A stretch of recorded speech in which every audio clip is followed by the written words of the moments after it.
Gunung Uhud ini sebagai lokasi perang kedua di umat Islam, yaitu perang Uhud. Nanti cerita lebih lanjutnya bisa kita sampaikan ketika kita sudah berada di lokasi Gunung Uhud. Tapi sekarang kita sampaikan dulu apa aja keutamaan-keutamaan yang ada pada Gunung Uhud.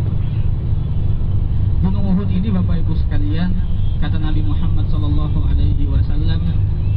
huwa jabalun min jibalil jannah, kata Nabi. Jadi Gunung Uhud ini adalah salah satu daripada gunung-gunung surga, salah satu daripada gunung-gunung. Tadi yang di bis 2 sebagian prolognya, mukaddimahnya atau pembukaannya sudah saya jelaskan di bis. Jadi yang di sebelah sana ini adalah sepanjang ini, itu adalah yang dinamakan dengan Gunung Uhud. Gunung Uhud itu panjangnya sekitar 7 km dan juga cirinya adalah Gunung Uhud itu tanahnya berwarna kemerahan. Itu ciri dari Gunung Uhud. Dan yang masyhurnya atau terkenalnya adalah Gunung Uhud ini sebagai lokasi perang kedua Nabi Muhammad SAW, yaitu perang Uhud. Perang Uhud terjadi di tahun berapa Bapak Ibu, ada yang tahu? Lupa. Jadi perang Uhud itu terjadi 1 tahun setelah perang Badar. Perang Badar itu di tahun kedua Hijriah. Berarti perang Uhud di tahun 3 Hijriah. Saat itu Nabi Muhammad di hari Sabtu Nabi Muhammad mendapatkan wahyu oleh Allah bahwasanya pasukan dari kaum kafir Quraisy sudah dekat dengan kota Madinah dan mereka akan melaksanakan perang. Mereka akan berperang. Waktunya sangat singkat karena kaum kafir Quraisy ini sudah sangat dekat. Akhirnya Nabi Muhammad langsung mengumpulkan para sahabatnya untuk bermusyawarah. Di situ Nabi kasih pilihan, apakah kita bertahan dalam kota Madinah di dalam benteng atau kita keluar untuk berperang. Tapi para sahabat saat itu yang merasakan di tahun sebelumnya kemenangan, akhirnya mereka sangat percaya diri akan janji Allah, akan kemenangan dari Allah, maka mereka kebanyakan meminta untuk berperang. Akhirnya Rasulullah mengiyakan, yang mana aslinya Rasulullah itu ingin bertahan saja dalam kota Madinah karena waktu itu belum cukup siap karena mendadak begitu. Akhirnya Rasulullah kembali ke rumahnya mengenakan pakaian perangnya. Ketika sudah keluar rumah, sudah lengkap dengan pakaian perang, senjata perang, para sahabat menghampiri Rasulullah SAW dan ingin mengcancel, ingin mencabut keputusan perang. Mereka tidak enak dengan Nabi karena mereka merasa bahwa kita terlalu memaksakan kehendak kita. Tapi saat itu Nabi yang sudah dengan pakaian perang lengkapnya bersabda dengan sabda yang masyhur, dengan hadis yang terkenal bahwa tidak pantas bagi seorang nabi untuk melepaskan pakaian perangnya sebelum Allah mentakdirkan kemenangan atau kekalahan. Jadi seorang nabi itu ketika sudah memakai baju perangnya tidak boleh mundur dari medan perang. Itu singkat cerita terjadilah perang. Jadi sebelum perang Nabi Muhammad merencanakan strategi perang bahwa Nabi Muhammad meletakkan 50 orang sahabat untuk sebagai pemanah di atas gunung pemanah. Gunung pemanah yang mana? Gunung pemanah itu yang ada di sebelah sana. Yang ada di sebelah sana. Tuh yang rame jamaah itu tuh, yang rame jamaah. Atau Jabal Rumah. Jabal Rumah. Itu adalah bukit pemanah. Disitulah Rasulullah menempatkan 50 orang sahabatnya, yang mana pasukan kaum muslimin itu hanya berjumlah 700 orang. Pasukan kaum muslimin hanya berjumlah 700 orang. Dan 50 orang ditempatkan di tempat pemanah yang dipimpin oleh Abdullah bin Jubair. Sahabat Abdullah bin Jubair, bukan Abdullah bin Zubair. Jadi tersisa 650 orang sahabat kaum muslimin. Jadi pasukan kaum muslimin hanya tersisa 650 orang yang di medan perang. Kira-kira letak kaum muslimin berada itu di sini. Di tempat kita berdiri ini. Ini adalah tempat Nabi Muhammad meletakkan pasukan kaum muslimin. Terus kaum kafir Quraisy dari mana? Kaum kafir Quraisy datang dari Mekah. Mekah itu arahnya dari sana, dari bukit sana. Itu arah Mekah. Jadi kenapa Nabi Muhammad meletakkan pasukannya di sini? Karena Madinah di arah sana, Masjid Nabawi di arah sana. Kalau misalkan Nabi Muhammad meletakkan pasukan di arah sana, itu kaum kafir Quraisy langsung menghadap ke kota Madinah. Nabi Muhammad nggak mau itu, sehingga Nabi Muhammad meletakkan pasukannya di sini, sehingga kaum kafir Quraisy berhadapan bukan dengan kota Madinah tapi ke Gunung Uhud. Begitu. Pasukan kaum kafir Quraisy berapa? Pasukan kaum muslimin 650 dan 50 orang pemanah. Sedangkan pasukan kaum Quraisy saat itu adalah berjumlah 3.000 orang. Jadi 650 melawan 3.000 orang. Dan 200 pasukan khusus berkuda yang dipimpin oleh Khalid bin Walid yang saat itu belum masuk Islam. Jadi pasukan Khalid bin Walid ini pasukan khusus berkuda. Khalid bin Walid ini 200 orang dari awal tidak ikut perang. Jadi mereka bersembunyi di lembah sehingga tidak kelihatan. Mereka memantau alur perang. Dan juga mereka melihat bahwa ada pasukan pemanah di situ yang itu adalah inti dari kemenangan kaum muslimin. Sehingga mereka bersembunyi di lembah. Kalau misalkan ada kesempatan, mereka akan menyerbu pasukan pemanah di atas bukit sana. Singkat cerita, kaum muslimin menang. Kenapa menang? Karena pasukan pemanah 50 di atas bukit itu sangat-sangat efektif. Satu kali serang, satu kali lepas panah 50 orang mati. Satu kali lepas panah 50 orang mati. Dan satu orang itu bisa anak panahnya mereka bisa menyimpan 100 anak panah dalam satu orang. Jadi bayangkan betapa efektifnya rencana dari Nabi Muhammad SAW. Maka singkat cerita, kaum muslimin menang. Kaum kafir Quraisy lari ke arah kota Mekah, meninggalkan semua pakaian perangnya, meninggalkan hartanya, bahkan meninggalkan istri-istrinya. Saking mereka takutnya kepada kaum muslimin. Saat itu sudah selesai perang. Sehingga apa yang terjadi?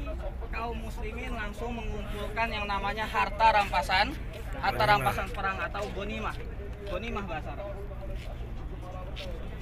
Nah, pasukan pemanah yang di atas itu melihat bahwa orang yang di bawah itu sedang mengumpulkan harta rampasan perang yang banyak, sehingga memakan waktu lama. Maka mereka niatnya mau membantu pasukan yang di bawah. Jadi niatnya bukan buruk.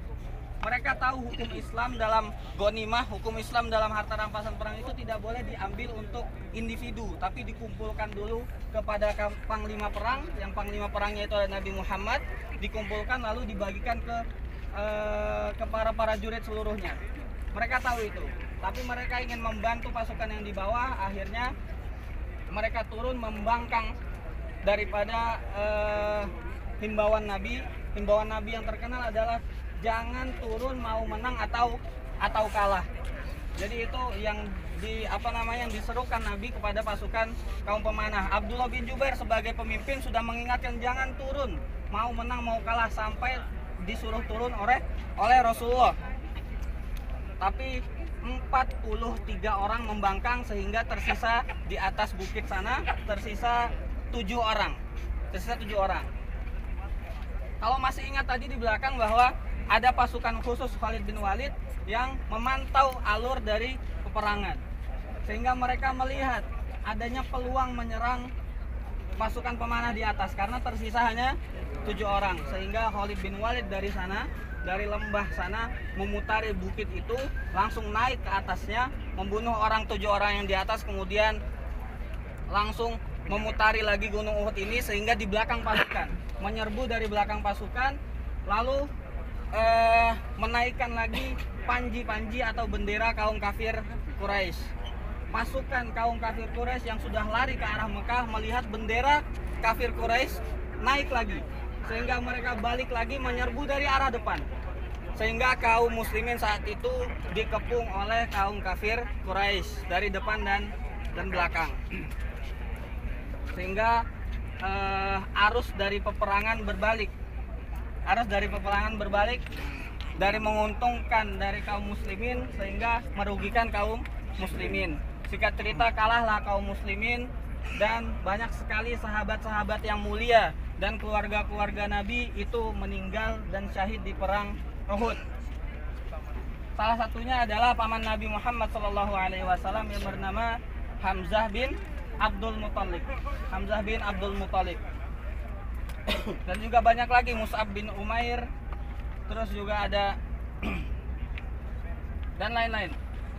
Nah, di mana kuburan para sahabat itu, 70 orang sahabat yang syahid dimakamkan di belakang kita semua. Yang di dalam pagar ini adalah kuburan dari para syuhada Uhud. Assalamualaikum ya hadal. Yang mana pemimpin daripada syuhada ini itu adalah paman Nabi Muhammad Hamzah bin Abdul Muthalib, sehingga dikatakan bahwa paman Hamzah ini berjulukan Sayyidus Syuhada. Jadi pemimpinnya para syuhada. Maka karena kita sedang di hadapan daripada kuburan-kuburan syahid para sahabat, baiknya kita berdoa untuk mereka semua. Bisa diikuti saya semuanya. Bisa. Bismillahirrahmanirrahim. Assalamualaikum. Assalamualaikum. Ahlad diyar. Minal muslimin. Wal mu'minin. Wa inna insyaallah bikum lalahiqun. Nas'alullaha lana walakum al-haqmiyat al-afiyat. Al-Fatiha. A'udzu billahi minasy syaithanir rajim.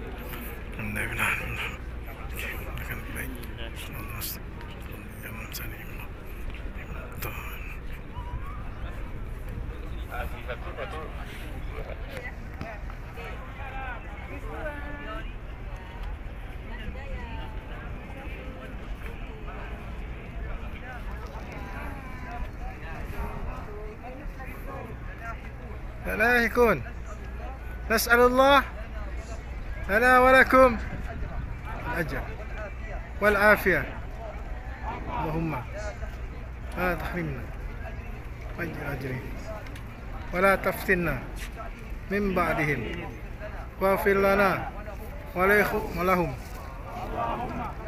يا الله سرنا الشهداء والصالحين والصديقين برحمتك يا أرحم الراحمين يا رب العالمين. الفاتحة. أعوذ بالله من الشيطان الرجيم.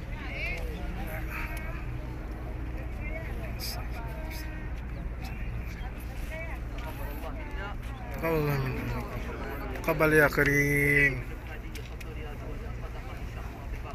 Amin. Amin. Bapak Ibu kita foto dulu semua. Ibu boleh foto sendiri. Kita lihat bersama-sama, ini adalah di mana lokasi Gunung Uhud. Ya, sekeliling kita ini adalah lokasi Gunung Uhud, di mana Gunung Uhud ini sekelilingnya dengan panjang sekitar 7 km. Nah, disinilah terjadi perang Uhud ya, antara kaum muslimin dan kaum kafir Quraisy ya, di mana sekitar 70 orang kaum muslimin meninggal dunia pada saat perang Uhud itu.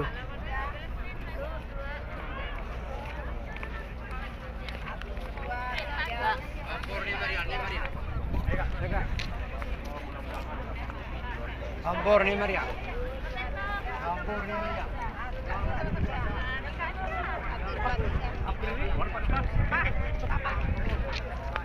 Jadi gunung ini, Gunung Uhud ini tidak seperti gunung kita yang biasa yang kita ketahui, yaitu satu gunung. Jadi Gunung Uhud ini adalah terdiri dari banyak bukit-bukit ya. Jadi bukit-bukit ini merangkai sepanjang 7 km. Jadi sepanjang 7 km itu terdiri dari puncak-puncak bukit. Itu kita lihat dengan puncak bukit yang berbeda. Nah, setiap bukit itu ada memiliki nama masing-masing. Nah, itu yang seperti kita ketahui, yang sebelah sana itu, yang rame itu para jamaah yang menaiki di sana itu tempat memanah Jabal Ar-Rummat. Ya, jadi di sana itu adalah tempat memanah kaum muslimin ya. Ya, jadi itu panjang sekali cerita tentang Jabal Uhud ini. Nah, sedangkan yang di depan ini adalah yang diberi pagar ini merupakan di mana lokasi 70 orang kaum muslimin ya, 70 orang kaum muslimin yang tewas, yang gugur pada saat berperang pada perang Uhud tersebut. Termasuk juga di situ banyak tentara pemanah dari kaum muslimin yang meninggal dan pasukan-pasukan yang lainnya.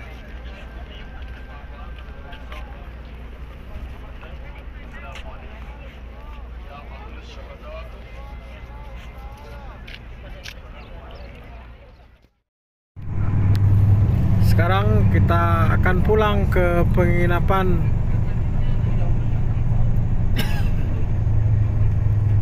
Al-Andalus. Ini dilihat dari jalan Masjid Sayyid Syuhada, mana terletak di dekat Jabal Uhud. Nah, ini banyak sekali para jemaah berziarah. Kita lihat bus-bus, banyak sekali para jemaah berziarah ke Jabal Uhud.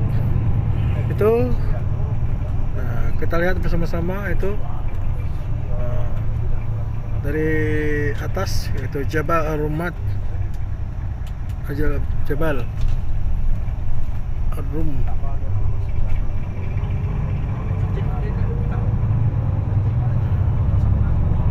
Ini sekeliling ini merupakan Jabal Uhud ya. Jabal Uhud ini panjangnya sekitar 7 km.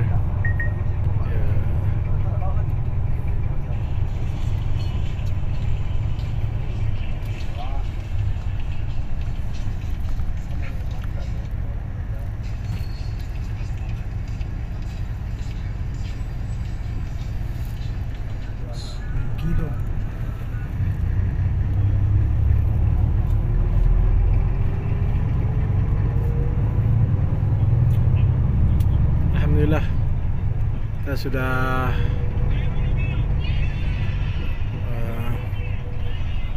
selesai berziarah. Pada hari ini ada 3 lokasi yang kita kunjungi dan kita ziarahi. Ya, yang pertama adalah Masjid Quba, yang kedua adalah kebun kurma, dan yang ketiga adalah Jabal Uhud.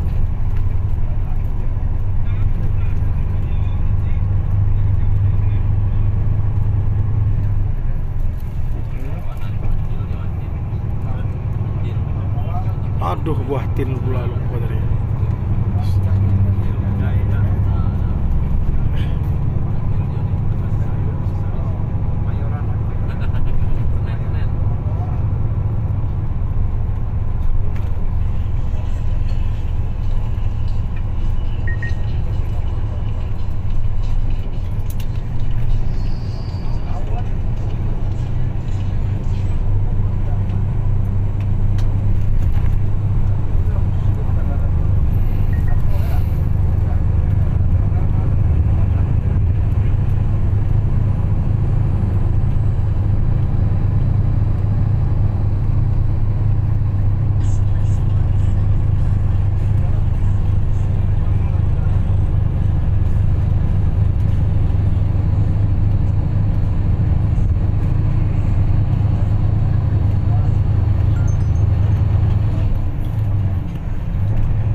Bapak Ibu sekalian, di depan kita ini ada masjid putih yang warnanya dua. Nah, ini adalah yang dinamakan Masjid Qiblatain. Masjid Qiblatain atau Masjid Dua Kiblat. Di sini memang sekarang tidak terlalu kelihatan karena ada pembangunan penyeberangan jalan ini. Ya, jadi cuma bisa melihat seperti ini saja. Jadi memang Masjid Dua Kiblat ini dikenal sebagai yang dulu letak atau lokasi tempat turunnya wahyu pergantian kiblat. Ayatnya adalah a'udzubillahi minasyaitonirrajim qad nara taqalluba wajhika fis sama' falanuwalliyannaka qiblatan tardaha fawalli wajhaka syatral masjidil haram wa haitsu ma kuntum fawallu wujuhakum syatrah. Jadi saat itu sebelum ayat itu turun, kiblat umat Islam dahulu adalah ke arah Masjidil Aqsa di Palestina. Jadi arah Masjidil Aqsa itu berlawanan dengan arah Ka'bah kalau dari sini. Jadi saat sholat itu, sholat zuhur atau sholat asar itu, di tengah-tengah sholat turun ayat itu, lalu Nabi dalam sholatnya memutar arah 180 derajat. 180 derajat yang aslinya ke depan gini misalkan, arahnya jadi ke belakang. Jadi berlawanan arah Masjidil Aqsa itu dengan Masjidil Haram. Kenapa kiblat ini diganti ke Ka'bah? Karena memang Nabi itu sangat suka sekali melihat ke arah Ka'bah. Nabi itu sangat suka sekali melihat ke arah Ka'bah. Jadi ketika beliau itu sudah hijrah di Madinah, beliau tidak lagi bisa melihat ke arah Ka'bah. Beliau suka melihat ke langit, yang arah langitnya itu juga ke arah Mekah. Jadi hati beliau itu terpaut dengan Ka'bah. Maka ayatnya qad nara taqalluba wajhika fis sama'. Kami telah melihat engkau wahai Muhammad, kata Allah. Kami melihat engkau sering memandang langit, mengandahkan wajah ke atas langit. Falanuwalliyannaka qiblatan tardoha, maka kami pindahkan kiblat itu ke arah yang engkau ridhoi. Jadi Nabi lebih meridhoi arah kiblat itu ke arah Ka'bah. Fawallu wujuhakum syatrah, maka hadapkanlah wajah kalian ketika sholat ke arah Ka'bah. Wa min haitsu, dan dimanapun kalian berada, dimanapun kita sholat itu arah Ka'bah, arah kiblat itu ke arah Masjidil Haram, ke arah Ka'bah. Dan sebentar lagi kita akan melewati masjid bersejarah juga, yaitu Masjid Khandaq. Di depan ini, nanti di depan ada pertigaan, di pertigaan itu ada masjid besar putih juga, sudah mulai terlihat menara-menaranya, tiang-tiangnya. Ini adalah Masjid Khandaq, yang mana di lokasi inilah, di pertigaan depan ini, itu adalah lokasi perang Khandaq. Perang Khandaq. Perang Khandaq sendiri bisa diartikan sebagai parit. Jadi paritnya itu, parit yang dibangun saat perang itu di jalan ini, jalan lalu lintas ini. Sepanjang ini itu adalah parit yang kaum muslimin bangun pada saat perang Khandaq atas usulan sahabat yang bernama Salman Al-Farisi. Salman Al-Farisi ini nama belakangnya ada Al-Farisi, yang berarti orang Persia. Jadi sahabat Salman ini, beliau bukan orang Arab tapi orang Persia. Dan juga masjid ini dikenal sebagai Sab'u Masajid. Sab'u Masajid. Sab'u Masajid itu berarti 7 masjid. Kenapa dinamakan demikian?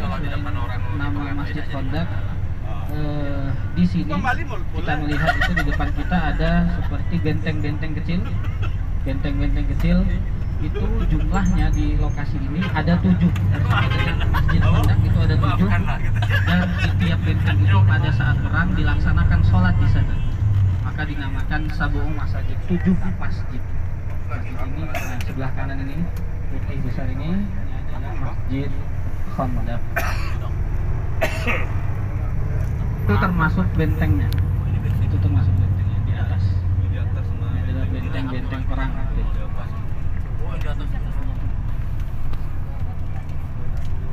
Yang kerja pakai itulah orang Arab.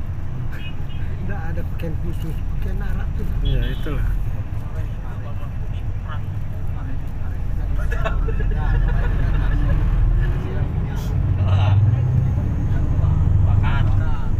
Soto tawi ya.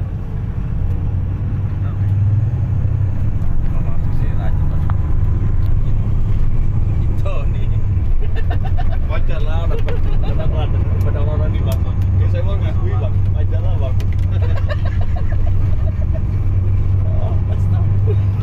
Kalau aku ngakui juga. Aku dipaksa telanjang. Aku ngaku bang, aku dipaksa telanjang. Makanya aku tidak mau ikut kemarin. Kalau Amir semangat dia dipaksa telanjang. Langsung ya, tas mandi terus cepat ya, ada utang. Tapi orang rumah ada ikut telanjangnya. Tahu lah jadi. Tahu lah tadi ya. Ikut fans teladan suami.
Tahu kayak di Jambi, yang ngopi orang.